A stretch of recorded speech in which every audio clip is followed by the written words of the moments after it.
নুরুল হুদার ভয় হয়েছে, এটা নুরুল হুদা আবুল তাবুল করেছে। কি কাজী সাহেব থেকে তো আপনাকে জানে জেলত আক্রোশমূলক ভাবে সরকার আবদ্ধ করেছিল, মানুষে বুঝি পাইছে নগর মানুষ থেকে তো উলাই যাওয়ার পিছত হিন্দাল ভাঙি আমিনুল ইসলাম হাজি সাহেব লক দিতে নগর জনগণ রূপহী ঢিং সামগ্রী তিনটা সমষ্টিতে আপনার থেকে আওয়াজ উঠিছে।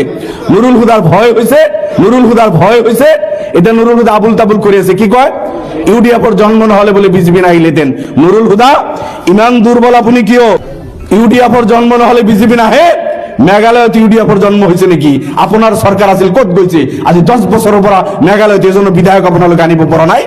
অরুণাচলত কংগ্রেসের সরকার আছিল স্বাধীনতার পিছর পড়া এক ফলর পড়া আজি 10 বছরের পর তাতে বিজেপি কোটিপতি যায় আপনি এজন বিধায়ক আনিব নোৱাৰে। তাতে তো অরুণাচলত ইউডিএফর জন্ম হওয়া নাই, তাত বিজেপি কেনে গৈ আহিল।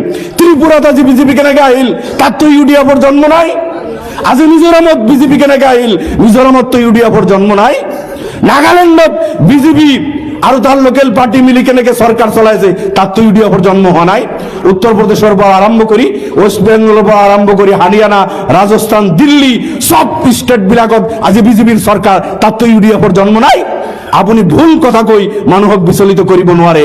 আপনার ভরির তলর মাটি নাই, তার কারণে আপনি ইউডিএফক দোষারোপ করিব। এই দল আছে কারণেই বঞ্চিত লাঞ্ছিত মানুহর কণ্ঠ হয়। আমার মাননীয় সভাপতি পার্লিয়ামেন্টত 15 বছর যুঁজিছে।